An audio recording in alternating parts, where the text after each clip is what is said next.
Okay, Bridget, or B, I'm gonna show you real quick. I've got a couple panels here. This is one that I test inks on. Here's one I was just playing around with, testing inks also, I guess. Where do I got? And another one here somewhere. All right, so I got 3 different ones. Here's 2 tools you could use. I don't know if you have any of these scrapers. It's a metal scraper used in clay. It works perfect. That's what I love to use now, but for years this is what I used. Just one of these triangular blades. Get them in one of these utility knives. I'm going to demonstrate with that because you probably have that somewhere in your house.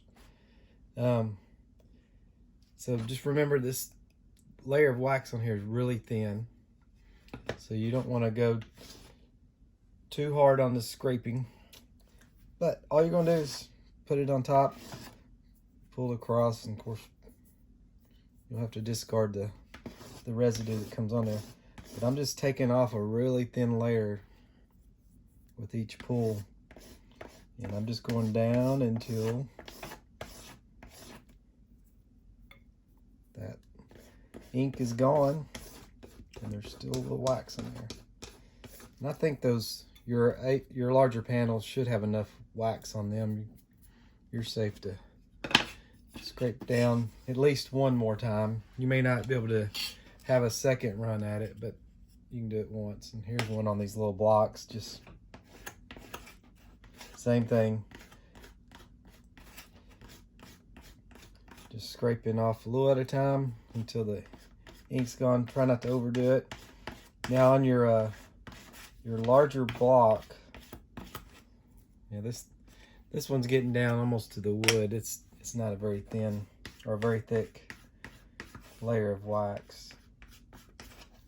I was getting ready to say, on your larger piece, when you're scraping, just know that as you're doing this doesn't have anything on it. I'm just smoothing it out. I don't know if you can tell. You'll see where the end of the razor blade may dig into the wax a little bit.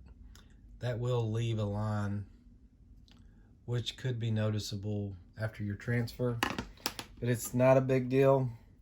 I generally try to go different directions and the best I can keep from getting the blade to put too much pressure on the ends. You got to keep it well centered. And like I said, a little at a time, don't try to overdo it. But scraping off the ink, it's same concept. Just don't do more than you have to. And I do this often because I try out, if I have a magazine a certain age, I'm always worried it's not going to transfer or it's one I haven't used before. I like to see that it's going to be successful before I dedicate 4 hours to it. But that's it. So that smaller blocks, it gets it pretty smooth. Got a little dip there, but that's from the way I put it on the panel. All right, let me know if you have any questions. We'll see you.